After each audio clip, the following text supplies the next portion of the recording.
మద్యం కేసు నిందితులను సిట్ అధికారులు విజయవాడ ఏసీబీ కోర్టులో హాజరుపరిచారు. మరింత సమాచారాన్ని మా ప్రతినిధి జయప్రకాష్ ప్రత్యక్ష ప్రసారం ద్వారా అందిస్తారు. శ్వేత, ఈరోజు చూసుకున్నట్లయితే మద్యం కేసులో నిందితులకు రిమాండ్ గడువు ముగియనుండటంతో ఈరోజు నిందితులు అందరినీ విజయవాడ ఏసీబీ కోర్టుకి తీసుకొని వచ్చారు.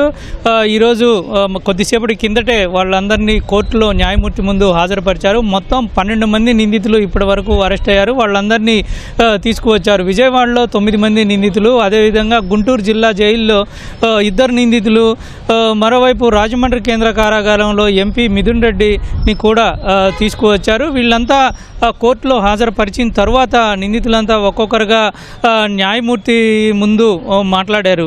మిథున్ రెడ్డి విషయం వచ్చినట్లయితే తనకు రోజుకు ఒక్కసారే భోజనం వస్తూ ఉందని, 2 పూట్ల వచ్చేలాగా చూడాలని చెప్పారు. గతంలో కూడా ఆయన కోర్టులో న్యాయమూర్తి ముందు 1 పూట వస్తే అదే 2 పూట్ల తినాల్సి వస్తుంది, దానివల్ల కొంత ఇబ్బంది ఉంది, తనకు అల్సర్ ఉందని కోర్టుకి తెలిపారు. దానిపైన పిటిషన్ వేసుకోవాలని సూచించారు. మరోవైపు చూసుకున్నట్లయితే రాజ్ కసిరెడ్డి A1 నిందితుడిగా ఉన్నారు. ఆయన కోర్టులో న్యాయమూర్తి ముందు మాట్లాడారు.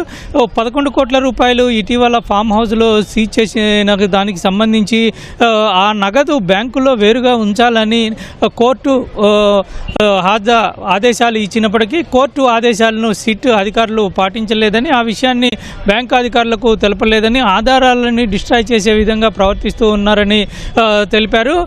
మరోవైపు వాళ్ళు కావాలనే ఇదంతా చేస్తూ ఉన్నారని, గతంలో తాను కూడా పిటిషన్ వేశాను, 11 కోట్లకు సంబంధించి తనకు ఎటువంటి సంబంధం లేదని తాను ఇప్పటికే పిటిషన్ వేశారని న్యాయమూర్తి దృష్టికి తీసుకువచ్చారు. మరోవైపు అది ఎందుకు వీళ్ళు ఆలస్యం చేశారు, బ్యాంకుకి సమాచారం ఇవ్వటంలో కోర్టు ఆదేశించిన ఆ విషయం పైన తేల్చాలని న్యాయమూర్తిని కోరారు. దాని మీద పిటిషన్ వేసుకోవాలని సూచించారు. మరోవైపు ఇటు చూసుకున్నట్లయితే దిలీప్ నిందితుడిగా A30 దిలీప్ నిందితుడిగా ఉన్నారు. A30గా ఆయన తన తల్లి చాలా పెద్ద ఆమెను వేధిస్తూ ఉన్నారు పోలీసులు అని న్యాయమూర్తి ముందు తెలిపారు. ఆమెకి ఆరోగ్యం బాగోదని, అదేవిధంగా తన ఇల్లు 2009-10లో కట్టుకున్నప్పుడు తన తండ్రి కట్టాడని, అయితే పోలీసులు ఇది తాను కట్టినట్టుగా చెప్పాలని తన కుటుంబ సభ్యులపైన ఒత్తిడి తీసుకొస్తున్నారనే విషయాన్ని కోర్టు దృష్టికి తీసుకువెళ్లారు.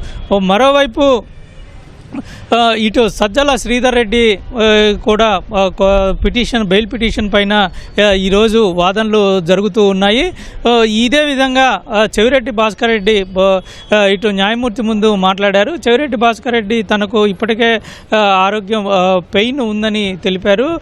ఈ నొప్పి కారణంగా నొప్పుల టాబ్లెట్ ఇస్తూ ఉన్నారని, జైల్లో ఉన్నటువంటి వైద్యులు అవి ఎక్కువ వేసుకుంటే కొంత ఇబ్బంది కలుగుతుందని, చికిత్స చేసుకునేందుకు అనుమతించాలని కోరారు. ఇప్పటికే వైద్యులు సైతం చికిత్స చేయించుకోవాలని సూచించారని తెలిపారు. వెన్నునొప్పి కారణంగా చాలా ఇబ్బంది పడుతూ ఉన్నానని తెలిపారు. ఏదైనా ఆసుపత్రిలో చికిత్స చేయించుకునేందుకు అనుమతించాలని కోరారు.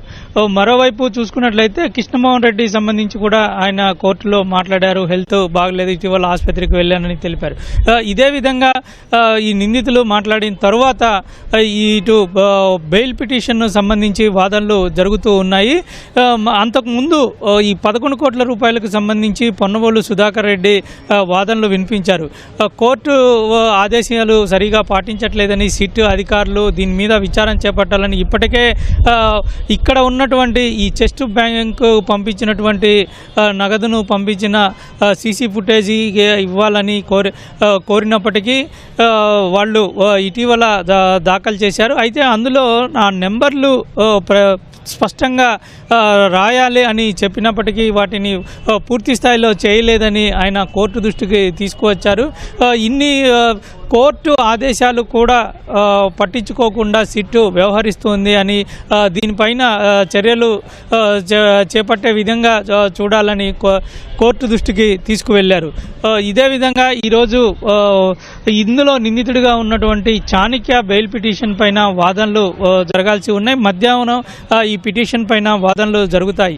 మొత్తం మీద ఈరోజు 12 మంది నిందితులకు మరికొద్ది సేపట్లోనే రిమాండ్ పైన నిర్ణయాన్ని మరికొద్ది సేపట్లోనే న్యాయమూర్తి తెలుపనున్నారు. తెలిపిన దాని అనుసంధానంగా సిట్ అధికారులు చర్యలు చేపడతారు. ప్రస్తుతం బెయిల్ పిటిషన్ల పైన వాదనలు అయితే జరుగుతూ ఉన్నాయి. మరోవైపు ఈ కేసు ఇంకా దర్యాప్తు దశలోనే ఉంది అని ఇప్పటికే ఛార్జ్షీటు దాఖలు చేసినప్పటికీ దర్యాప్తు దశ చాలా కీలకంగా ఉంది అని ఇటు ప్రభుత్వ తరపు న్యాయవాది వాదనలు వినిపించిన పరిస్థితి అయితే ఉంది. మొత్తం మీద ఈరోజు ఇంకా వాదనలు కొనసాగుతున్నాయి. మరికొద్ది సేపట్లోనే ఈ రిమాండ్ పొడిగింపుకు సంబంధించి న్యాయమూర్తి ఉత్తర్వులు ఇవ్వనున్నారు. శ్వేత. కెమెరామెన్ స్వామితో జయప్రకాష్, ఈటీవీ న్యూస్, విజయవాడ.